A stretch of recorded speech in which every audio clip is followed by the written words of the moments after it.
Assalamualaikum warahmatullahi wabarakatuh. Salam sejahtera untuk kita semua dan halo teman-teman. Selamat datang di video pembelajaran yang pastinya seru, bermanfaat, dan penuh wawasan. Perkenalkan dulu ya, aku Nur Halimah, mahasiswi dari Program Studi Pendidikan Geografi, Fakultas Ilmu Sosial dan Hukum, Universitas Negeri Jakarta. Senang banget rasanya bisa berbagi ilmu dengan kalian semua pet video kali ini. Di tengah padatnya aktivitas, yuk kita luangkan waktu sebentar untuk memperkaya pengetahuan kita dengan topik yang super penting, yaitu tindak lanjut hasil evaluasi. Mungkin sebagian dari kita masih menganggap evaluasi itu hanya soal penilaian akhir. Padahal, yang lebih menentukan dampaknya justru ada pada tindak lanjutnya. Tanpa tindak lanjut, hasil evaluasi hanya akan jadi angka, bukan perubahan. Nah, disinilah pentingnya kita pahami lebih dalam. Apa itu tindak lanjut hasil evaluasi? Kenapa itu penting?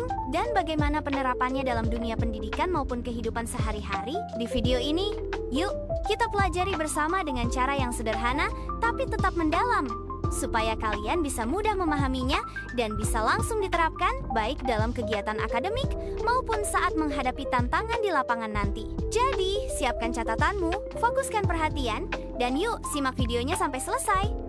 Karena setiap wawasan kecil bisa jadi langkah besar menuju perubahan yang lebih baik. Tapi sebelum masuk ke topik utama, aku mau kasih sedikit pengantar dulu nih tentang mata kuliah yang mempelajari ini, yaitu evaluasi pembelajaran geografi. Jadi, pada mata kuliah evaluasi pembelajaran geografi itu mempelajari bagaimana cara menilai pembelajaran secara efektif dan adil. Mulai dari memahami pengertian evaluasi, menyusun alat tes, menganalisis instrumen, sampai menindaklanjuti hasil penilaian siswa. Semua ini penting banget untuk memastikan proses pembelajaran berjalan optimal. Kuliah ini berlangsung selama 16 minggu dengan bobot 3 SKS. Metode belajarnya beragam, mulai dari ceramah, diskusi, hingga praktik langsung. Kita akan aktif banget karena model pembelajarannya berbasis project-based learning dan case-based learning, jadi bakal sering menyusun berbagai jenis instrumen penilaian. Penilaiannya meliputi keaktifan partisipasi, tugas individu dan kelompok, proyek, serta ujian tengah dan akhir semester baik secara tertulis maupun produk. Selama kuliah, wajib hadir minimal 80%, aktif dan tepat waktu. Kalau tidak hadir, wajib memberi kabar. Dan saat kuliah daring, kita pakai platform seperti Google Classroom, Zoom, Google Meet, atau WhatsApp Group.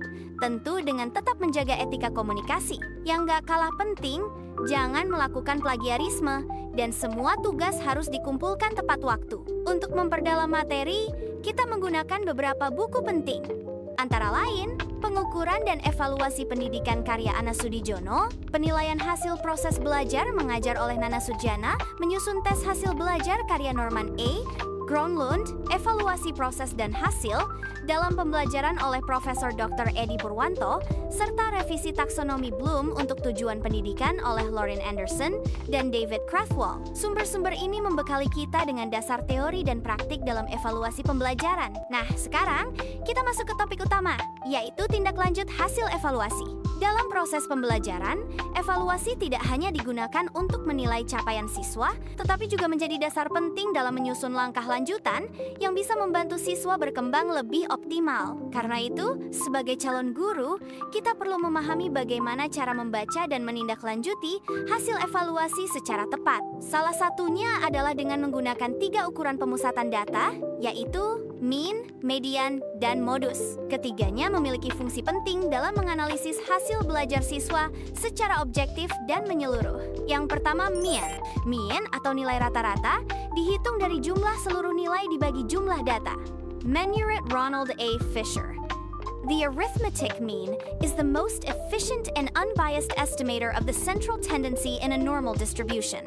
Artinya, mean adalah alat yang efisien dan tidak bias dalam menggambarkan kecenderungan umum dari suatu distribusi nilai, terutama jika datanya normal. Dalam praktiknya, nilai rata-rata dapat memberi gambaran umum tentang pencapaian kelas. Misalnya, jika nilai rata-rata ujian geografi adalah 68, sementara KKM adalah 75, maka guru bisa menyimpulkan bahwa sebagian besar siswa belum tuntas dan perlu diberikan penguatan atau sesi remedial. Yang kedua, median. Sementara itu, median adalah nilai tengah setelah semua data diurutkan.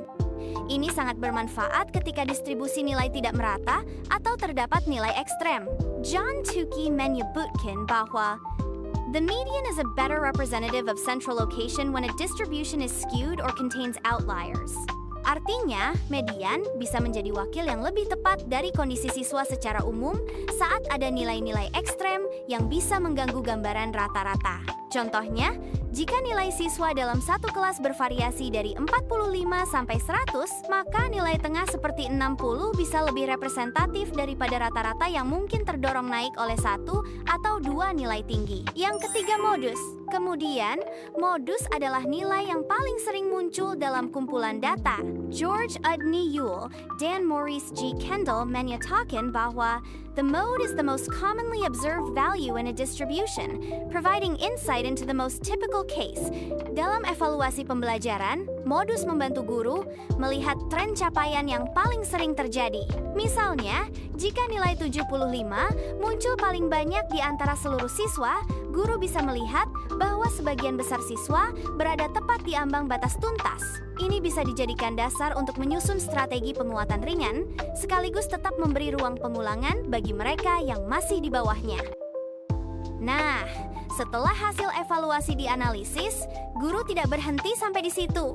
Langkah penting berikutnya adalah menentukan tindak lanjut, yaitu dalam bentuk remedial untuk siswa yang belum tuntas dan pengayaan bagi siswa yang sudah melampaui KKM. Remedial merupakan upaya perbaikan pembelajaran untuk siswa yang belum menguasai materi. Strateginya bisa berupa pembelajaran ulang, latihan tambahan, atau penggunaan media yang berbeda sesuai dengan gaya belajar siswa. Misalnya, jika hasil evaluasi menunjukkan banyak siswa kesulitan memahami materi tentang proses gempa bumi dan pergerakan lempeng tektonik, maka guru bisa memberikan pembelajaran ulang melalui video animasi, penjelasan visual, dan latihan soal bertahap dalam kelompok kecil. Penggayaan. Di sisi lain, pengayaan ditujukan untuk siswa yang sudah menunjukkan capaian baik atau bahkan melampaui standar. Tujuannya adalah untuk mendorong mereka mengembangkan potensi lebih jauh, agar tidak merasa bosan atau stagnan. Pengayaan bisa dilakukan lewat proyek, studi kasus, atau tugas eksploratif. Sebagai contoh, siswa dengan nilai tinggi pada materi dinamika litosfer bisa diberi proyek untuk membuat peta kerentanan gempa di Indonesia atau merancang poster edukatif tentang mitigasi bencana. Dengan langkah-langkah ini, guru menerapkan prinsip pembelajaran diferensiatif, yaitu mengakomodasi perbedaan kemampuan siswa berdasarkan hasil evaluasi. Guru tidak hanya menjadi penilai, tapi juga fasilitator pertumbuhan belajar setiap peserta didik. Jadi, bisa kita simpulkan bahwa evaluasi bukanlah akhir dari proses pembelajaran, tapi justru awal dari intervensi yang tepat, adil, dan berpihak pada perkembangan siswa. Dengan memahami dan menggunakan ukuran statistik sederhana seperti MIAN, median, dan modus, guru bisa menyusun langkah tindak lanjut yang lebih akurat, baik dalam bentuk pengayaan maupun remedial.